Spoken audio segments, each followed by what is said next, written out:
Guys, I wanted to start this new series, my official college football hot takes, every Sunday the day after. We're doing week 0. There were some things that happened, a few interesting games, the Nebraska debacle, things like this. Every Sunday, the day after, I will be giving my hot takes. Normally, it'll probably be 10 overall.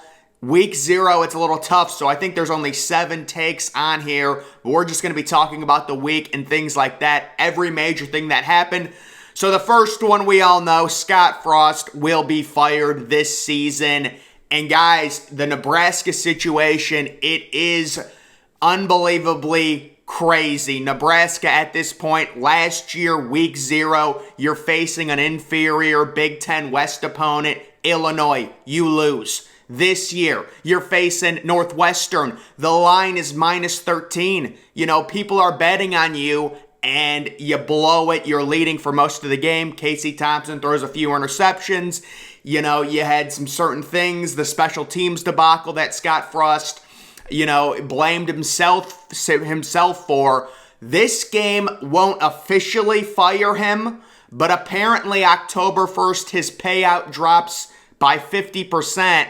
And guys, we know he needs to win at minimum 7, probably 8 games to keep his job. And if you want to win 8 games at Nebraska, you got to beat Northwestern in a neutral site week 0 game. This is going to be one of the games that leads indirectly to him being fired from Nebraska. Of course, there are certain things he can do to salvage his job. If he somehow beats Oklahoma, I think that's a week 3 game. But overall, very, very tough for Scott Frost. You've got to beat the bad teams. The other major issue with Scott Frost that I don't think people talk enough about, he can't recruit. I mean, Nebraska, for all their energy, any visit they get from a recruit is going to be a good one, you would think, because the crowd's amazing. So you would think at least Nebraska would be a top 20, top 25 team in recruiting. They're consistently average 30th, 40th. Scott Frost, not a great recruiter, so there's really no reason to keep him on if they keep losing these one-score games, and he's got a crazy bad record in one-score games. It's like fool me once, fool me twice, fool me 3 times, fool me 4 times, fool me 5 times. They were 3-9 last year. Everyone was saying, the narrative was they were unlucky. Well, then this year you start off with Northwestern. You gotta win. You gotta win the game. I mean, it's in Dublin. We understand it. You're leading. Come on. If you want to get to 8 wins, you gotta beat Northwestern. Even though they don't recruit great, they're still more talented than Northwestern, and Scott Frost is certainly on the hot seat. Number 2, Northwestern still isn't good, guys. I think people, everyone reacts to the Nebraska debacle, and then you had some people saying, well, wait a minute, Northwestern's actually a good team this year. I'm not buying it personally. I think this is very similar to Illinois week 0 last year. This is just a debacle from Nebraska, in my opinion. Illinois beat Nebraska week 0 last year and then had a horrible season. I've got a lot of respect for Pat Fitzgerald. I just don't think they're talented enough, and they do have some rough crossover games, including a game versus Ohio State. I still see them maybe a 4-win team, even starting off the year 1-0. Just my opinion. I know some people are saying they could be good this year. I'm not buying it. I think this was more directly just another typical Nebraska one-score loss, in my opinion. Number 3, FSU is just depressing. So FSU last night, they beat Duquesne. I think it was 47-7. None of that really matters. The score doesn't matter. When I'm watching a team like Florida State and they're taking on an FCS school, I'm looking for talent. And I gotta say, Florida State, that roster is lacking talent, which is shocking because it's Florida State. You're in a really talent-rich state.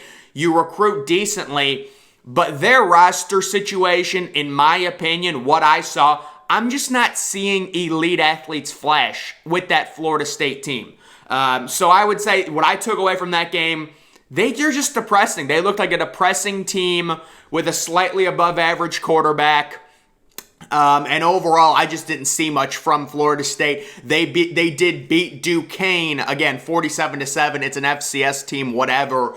Although I guess that is an improvement for them, considering they lost to Jacksonville State. We remember that FCS school. So we'll see what Florida State can do. I think they're 6-6, and they're getting a new... You know what, guys? I'll say this right now. I think everyone... No, I don't know about that, but this is a very common thing. Deion Sanders is going to be the head coach of Florida State next year, and Travis Hunter will follow him and transfer to Florida State next year. It makes too much sense. That is my bull. It's not even a bold prediction. That's what's going to happen. Deion Sanders with the NIL thing. Florida State is a dead program right now. They're going to go 6-6. They don't have a talented roster. Deion Sanders, with his recruiting, with his ability to relate to many of these young kids from Florida, he was a great former NFL player, the NIL draw, and also bringing along Travis Hunter. He will be the head coach of Florida State next year. That is my prediction on that. Number 4, Hawaii is the worst team in FBS. Yeah, Hawaii is just, with Hawaii, this program, I mean, I don't know what is going on. Last year, the whole bowl game fiasco when they didn't have enough players to play and then blamed the pandemic.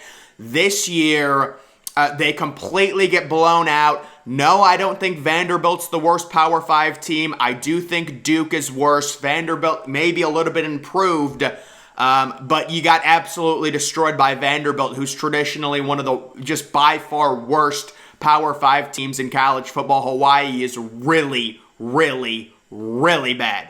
Really bad. That was an absolute shellacking. Number 5, Drake May looks meh. Yeah, I mean, this is another situation where you're North Carolina, you're facing Florida A&M. It's just a mismatch. It's like a high school team it's like, obviously North Carolina's going to win. Drake May throws 5 touchdowns or whatever. But guys, I don't even care about stats when I'm watching these games when it's a, Power 5 FBS opponent against an FCS opponent. I look at the players, and to me, Drake May looked really stiff in the pocket. Now, maybe it's because it was his first career start. And if you guys don't know the backstory of Drake May, he was a top recruit. He was wanted by many elite programs. He had a ton of scholarship offers. But overall, I just thought he was a statue in the pocket, to be honest with you. So we'll see what happens with North Carolina. I would say 7 wins. I mean, I haven't even looked at their schedule. They are replacing Sam Howell. They do have Josh Downs back. Kind of surprising stat line from Josh Downs. I think he had like 9 catches for 80 yards. So maybe a little bit of lack of explosiveness there. But I love Josh Downs. I think he's really underrated. And he's a really good receiver. So we'll see with Drake May. I would not overreact, guys. They're facing Florida A&M. He played, basically the entire game because North Carolina's defense was so bad they allowed Florida A&M to score multiple touchdowns, especially in the first half. And overall, I would say it's a wait-and-see thing. Let's not overreact to Drake May throwing, 4 touchdown, 5 touchdown passes against an FCS school. Although he was a good recruit. It's not like this is some 3-star. We'll see. Wait-and-see approach with him. Illinois is better than I thought, I guess. So, yeah, this is one where it's like, listen, Illinois was like 13-point favorites. They crushed Wyoming. Good for them. But another situation, week 0, let's not overreact, right? You won 38-6. Wyoming has a horrifically bad offense.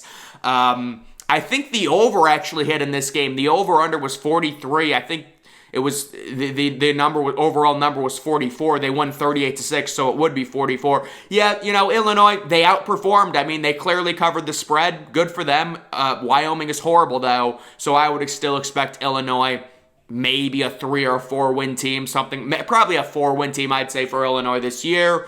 And then number 7, North Texas, amazing football program. I've got so much respect for North Texas. They really are great. But those are my 7 initial reactions to week 0, all the games that happened.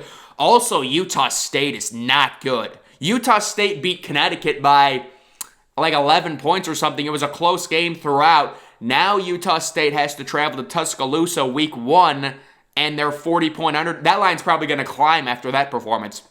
Alabama's going to be 42-point favorites by the time that game kicks off next week. I think that's a 7 o'clock game on SEC Network. But overall, guys, just my Week 0 hot takes. I would say the winner of Week 0 is Northwestern. I mean, you get a big, huge Big Ten win, especially in the Big Ten West, but I don't think we should really overreact to this win. I think it's a similar situation last year with Illinois winning in Week 0. Illinois wasn't very good. It's just Nebraska has these debacles, and this was another debacle for Nebraska, and this indirectly will lead to Scott Frost getting fired. They're waiting for the buyout. The only way Scott Frost can save his job right now, you've got to get a huge non-conference win against Oklahoma, and it is a home game against Oklahoma. The big issue, of course, it's a big noon game. You want them at night. It's noon, which is 11 a.m. Central Time in Nebraska, so that's going to be very tough. He needs to get a big, big win because, listen, you need to get to 8 wins. You've got to beat Northwestern. Okay, you've got to beat Northwestern in a neutral site, Week 0. You're basically 2 touchdown favorites. That's got to be a win. It didn't happen. Florida State is getting a new head coach. It's going to be Deion Sanders. That will be happening next year, and Travis Hunter will be joining him. That is my prediction there. Hawaii, just a really, really, really bad team. Really, really bad. Drake May, I'm in a wait-and-see approach about him. Illinois, they're still a 4-win team to me. And then North Texas, I'm shocked that game was a pick'em. That's very disrespectful towards North Texas against, I believe it was UTEP. But guys, either way, that's going to do it for this video. Make sure you're following me on Twitter. Link to that's always in the description.